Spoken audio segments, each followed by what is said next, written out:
It's hard disciplining kids, period, nowadays. Like, it's not like back in the day, you know what I'm saying? Like, when I came up, like, I'm from a real super strict, super religious Latino family, you know what I'm saying? And my mom, like, super religious. Like, you ain't lived until you got whooped in the name of Jesus. I mean, it's bad.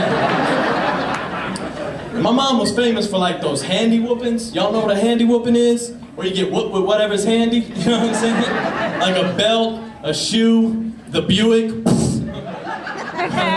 It's better than getting whooped by my pops, though, because my pops was, like, out of it, man. Like, he's like one of those old school East LA former gangbanger types, right? And when he'd get mad, he'd, like, revert back to those days and, like, freak us out, you know what I'm saying? And go off on us, like, forget where he was or whatever. We'd start cutting up or whatever. He'd be like, "Orale, vato. I heard you been acting real loco, ese. Why don't you go get my belt so I can beat your ass, Holmes?" It's crazy. Like, he'd send us to the closet to get his belt, right? And so we'd go up to the closet and we'd open the door. There'd be like 47,000 belts hanging there. I'm trying to figure out which one is the right one to use, right? So I'm pulling them off one at a time, like, okay, all right, if I take this thick one, like, it's like real thick and heavy, and you know what I'm saying, he's not that strong, so he'll swing it slower or whatever, won't hit me. Or if I take this thin one, like, it's real thin and light and it'll go by fast, but it won't hit as much of my booty as the thick one. Like, finally I got real smart and I started bringing him that terry cloth belt off of his bathrobe. Here you go. I know it'll hurt me more than it hurts you. Yeah, he didn't like that. So now it's like, you know, now I'm a father, you know what I'm saying? I gotta figure out how to discipline my kids, because you can't do the same stuff as you did back in the day, whoopings and all that. Like, I got hotlines for that nowadays, you know what I'm saying? So I'm thinking, like, maybe at least if I can't beat my kids, at least I can intimidate them, hit them with the accent, you know what I'm saying? Like my pops used to do them Jedi mind tricks, I can hit my son with the same thing, but you know, you can't even threaten your kids the way you used to. Like, so it comes off totally different nowadays. I gotta do it new age style, so I'm like, "Orale, vato.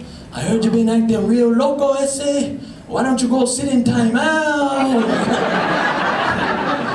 Use your inside voices, Holmes." Just doesn't have the same, But I love it. I love being a father, you know, raising my kids. I got a 7-year-old and a 4-year-old. A lot of my parenting is like live and learn, you know what I'm saying? Like, the longer they live, the more I learn how to keep them alive longer.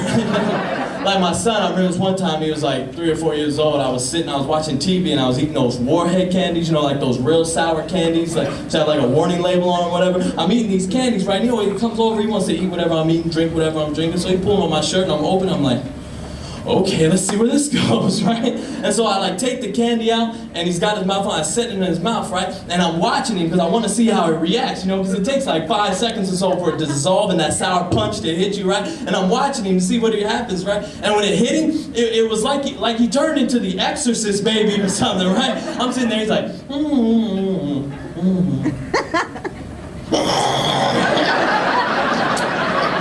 Head started spinning around him, like his whole face, like he sucked his jaw so far and his whole face like turned completely inside out, right? Had slobber coming out of his ears. It was a bad scene, right? And I got in trouble for that. But you learn, you know what I'm saying? You learn. Don't feed the baby warheads, and you'll make sure he cleans up after himself in the bathroom. Don't let him play with the staple gun anymore.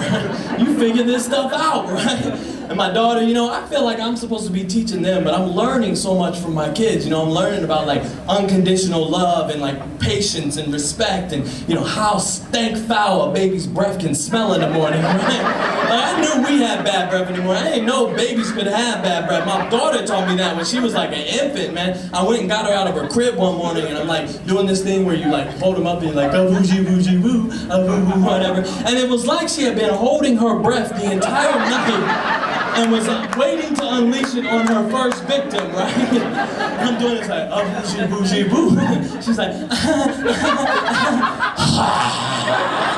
like a rusty anchor fell out of her mouth this time. I'm like, oh, man, I'm kissing the right end of this thing.